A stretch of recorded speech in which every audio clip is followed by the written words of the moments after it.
What's up, buddy here? So I gotta bring you a little history today. Ain't done that in a while. We're hoping that we can go live on location with it here before the summer's up. I'm down here in an undisclosed place at an undisclosed location. That's the same thing, ain't it? Well, there's something back there in the woods behind me, and I don't know what it is. Probably Sasquatch. But anyway, I got snooping around the other day. And there's this little place that we used to go to all the time. It's called the Moore Holler. The Moore Holler. Now, what kind of a name is that? Well, let me tell you what kind of name it is. Back in the 30s and 40s, it used to be one of the busiest places around here.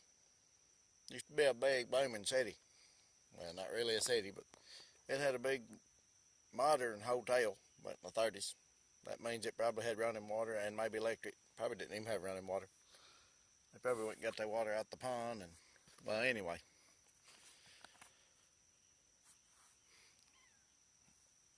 There was a lot of work to do back then. And about more than they could do. You wanted a job, all you had to do was go down there. As long as you was 9 years old, you could work. Now, the Penningtons and the Sand Gap Coal Company, they used to run the place.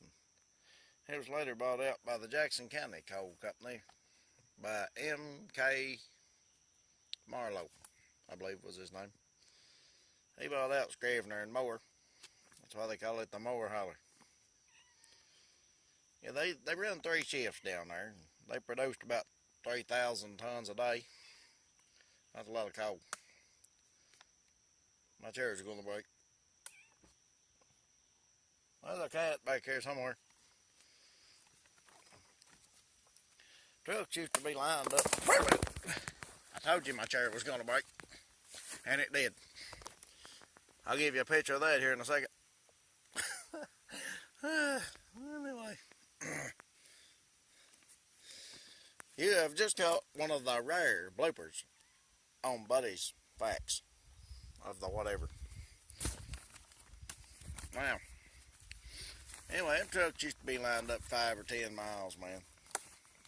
Just waiting to get loaded up with coal. I mean, it was something else, man. I couldn't imagine. Now, on the weekends, man, that was everybody's hangout. One man said that place is the busiest New York City on the weekends. You get anything from whiskey to whatever. I actually had 2 people that was licensed to sell whiskey here at this little town. Even had one guy that was the bootlegger down there by the mine. Away from me. Back in about the 30s and 40s, I mean, you had some people, they'd walk 5 miles, man, for $1.50 a day. I couldn't imagine. $1.50 now, probably barely will buy you a pop, you know what I mean? They used to feed the whole family with it. And the mines, man, back in, some of them didn't even pay you $1.50 a day. Some of them paid you what they call scripts, which was only good for the company store. Only place you could buy stuff with it. I'd like to get a hold of one of them today. I know a man's got one. He was about 9 years old when he started the mines. That place wasn't always the best place in the world, man. It's about 12 years old, this guy. He turned out he was my uncle. He was on the back of a 22-car train, man. Had it full loaded with coal. And they was coming down the hill, man. And they used sand. They had these little hoppers in front of the wheels. And they would dump sand on the tracks, and that would try to slow the train down. Well, it didn't slow the train down enough. And as it was going around the curve, it jumped the track, and the engine and 7 other cars crashed out violently through the woods. And Mr. Smith, we'll call him, was killed. Now, just that day, I reckon, let's just call him Otis. Just that day, he gave Otis a ham sandwich for lunch. Otis said he was a fine man. Never been one like him. Now, I couldn't imagine.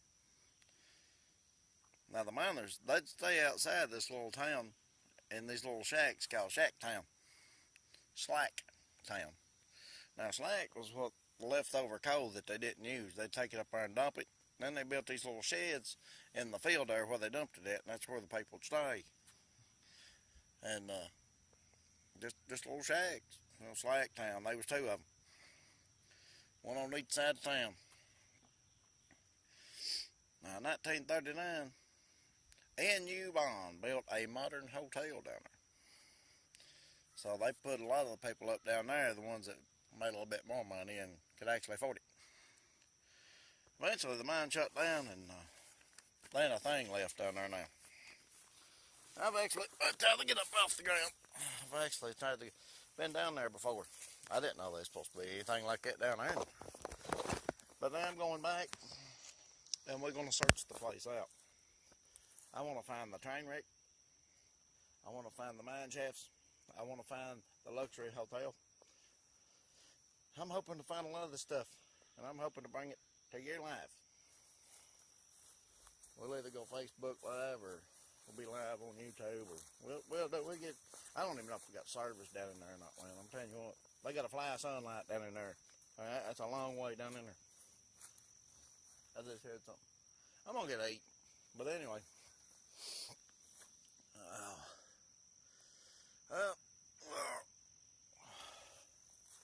Well, I guess I'll get off here and gotta get ready to go on a little excursion after a while. If I find anything interesting, I'll bring it to you, and if I don't, then you won't hear from me for a while, day or two. But I'll get on up off here, and what is that? Anyway, I'm gonna walk up this way. I ain't messing with that. A lot of stuff been going on down here, around here lately, and I'm pretty sure it's Sasquatch related. And if it ain't Sasquatch, I don't know what it is. I ain't that afraid of a Sasquatch. Sasquatches, they just kind of chill out and hang out in the background, you know. They know when you got a camera. And yes, some Sasquatch do come out in the daytime. These Sasquatch are called Baywatchers. Baywatchers. I think it's Baywatchers. I'll have to look that up. Baywatchers. That's all. Well, anyway, I'm going to get off here, and I ain't advertising for nothing. Especially a guy named David. But, y'all take care of yourself, and I'll see you when I do. And I'm out.